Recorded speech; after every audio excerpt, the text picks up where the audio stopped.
When he took her to her medical appointment that day, nothing seemed out of place. She was just a bit under the weather. He dropped her off at the doctor's office and assured her that he would be back in an hour, knowing she'd be done by then.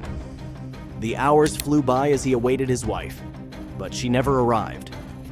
Up until now, the 42-year-old case with nothing to go on but a simple word and a photograph remains closed, but it's not near being solved.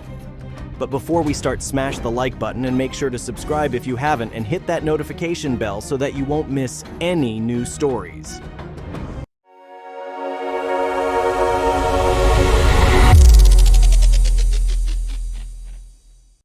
Florence Flora Stevens was a 36-year-old woman who was full of life and adventure.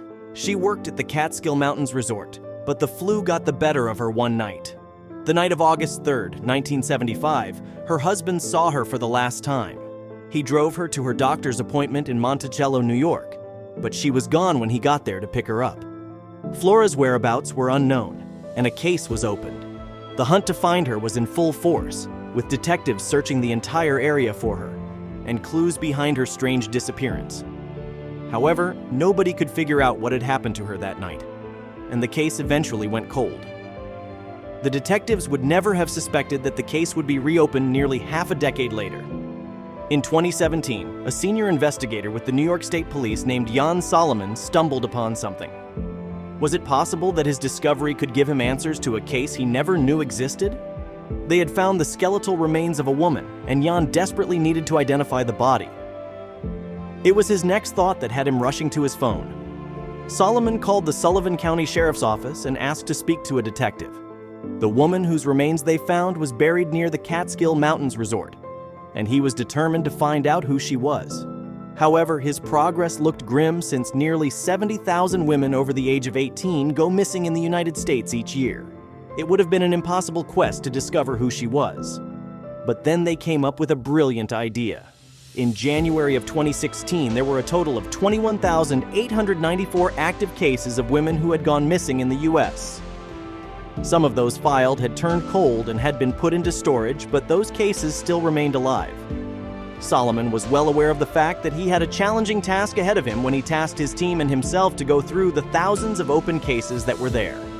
He needed them to find similarities between the missing women and the body they found. In the end, there were multiple possible identities for the woman, but it was one who stood out among the rest. It was yet another long shot, but Solomon decided to head to Sullivan County so he could begin his research. To simplify the investigation a bit, he decided to go on local searches that could possibly point him in the right direction and help him uncover the identity of the woman they found. With his talents, he discovered that the body they found must have belonged to a woman from the area. One by one, he started searching for answers.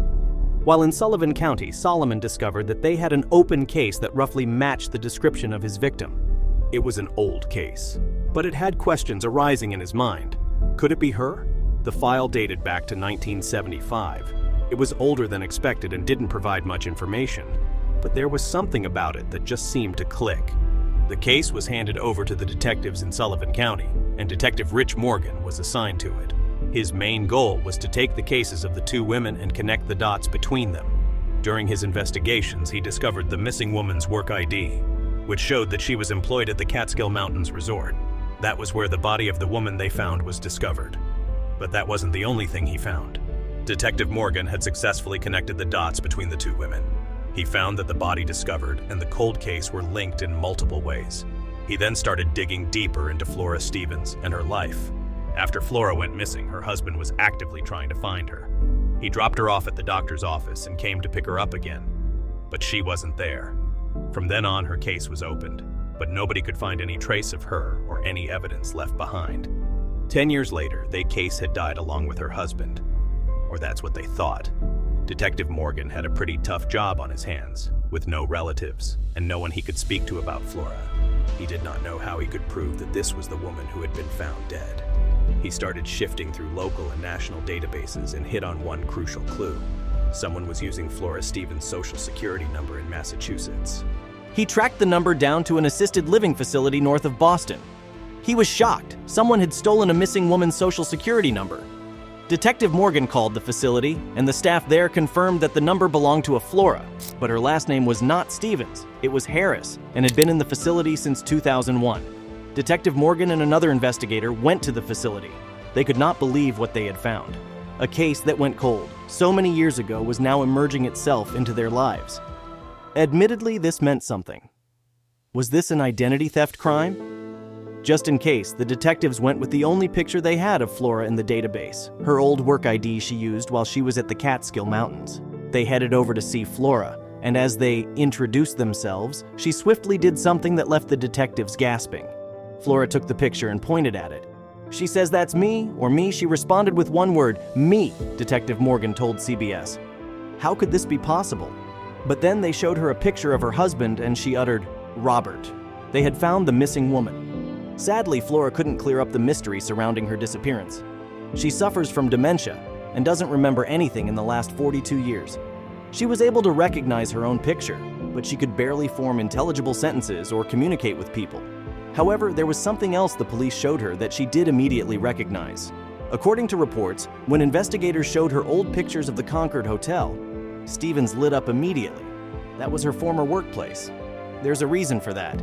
As a matter of fact, it's a pretty common type of occurrence among Alzheimer's disease patients. There seems to be no way of knowing what really happened to her during all those years due to Flora's inability to communicate.